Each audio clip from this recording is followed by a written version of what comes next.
Hi everyone, Jesse here with eTrailer. Today we're going to take a look at and I'll show you how to install the eTrailer Custom-Fit Trailer Hitch Receiver on our 2026 Toyota Grand Highlander. The Grand Highlander is a pretty spacious car, but you may have all the seats filled with people or other things. It's always nice to be able to add some extra storage space outside the vehicle. With this hitch, you can throw on accessories such as a bike rack or a cargo carrier, and you can even do some towing with it. Just remember, if you're planning on doing any kind of towing, you will need to add on trailer wiring to make sure that you're safe and legal out there on the road. I prefer the Curt kit just because it's easy to install and seems to work very well. We'll take a closer look at our hitch installed on our neighbor's vehicle. As you can see, the cross tubes are completely hidden behind the fascia. So all you can see is that really nice matte black paint finish that looks really good on the back of the vehicle. That receiver opening is going to be your standard 2-inch by 2-inch opening, so most of your accessories will fit right in there. And behind that, we have another standard 5/8-inch pinhole. The pin and clip are not included with the hitch, however, we have many options available here at eTrailer. Also, any accessory that you add on will most likely come with one included. We have a wire type safety cable loop down below. Very easy to access with whatever style safety cable you have, for example, that large clevis or an S style like this. I will take some quick measurements. For our ground clearance, from the ground to the top of the inside of the collar is right at about 15 inches. Then from the center of our pinhole to the edge of our bumper here is right at 4 inches. That's a number you'll want to keep in mind for any folding accessories that you add on to ensure that they don't make contact with the vehicle. As for the weight capacities with this hitch, we have a gross trailer weight of 5,000 pounds. That's the amount of weight that you can pull behind the vehicle. And we have a maximum tongue weight of 500 pounds. That's the amount of weight pushing down on the hitch.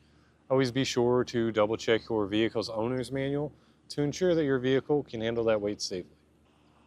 A question we get asked a lot is, once the hitch is installed, will my hands-free liftgate assist still function properly? And the answer with this hitch is yes, it will. Of course, you'll have to kick to one side of the receiver opening or the other, but other than that, it's going to work just as it did before. If you have any other questions or concerns, feel free to reach out to us. We'd be happy to get you pointed in the right direction.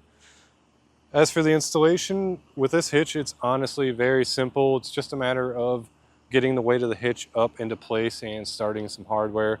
If it's not something that you're looking to do yourself, check out our dealer locator.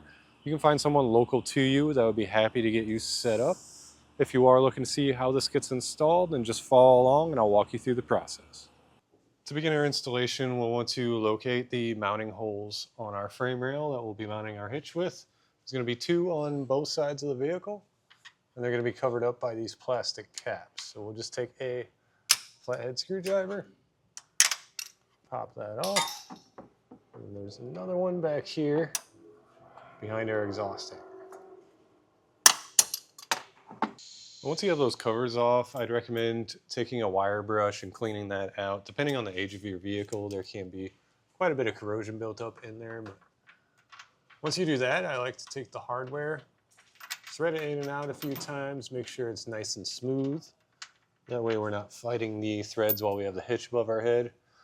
Also, while I have the hardware here, we'll talk about it. So we have 4 holes total. Each hole will get a bolt and a conical tooth washer. And make sure that those teeth on the washer are facing towards the hitch. That's a good idea to grab an extra set of hands. I have Sir Matt here to help me out. And we're just going to make sure that we get this rotated past the exhaust. On the driver's side, you kind of have to get around the fascia a bit. And once we're past that, we should be pretty set on lining up our holes. And we'll get a bolt started on both sides. That's going to hold it up while we get the rest of our hardware on. Now we can tighten everything down with a 3/4 inch socket, or a 19 millimeter will work.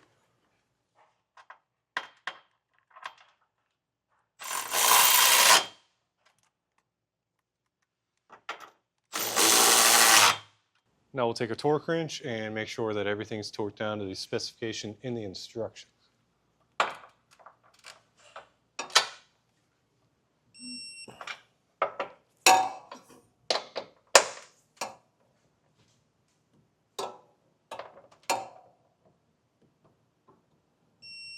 Once you have the hardware torqued down, that's going to do it for our look at and installation of the eTrailer Custom Fit Trailer Hitch Receiver on our 2026 Toyota Grand Highlander.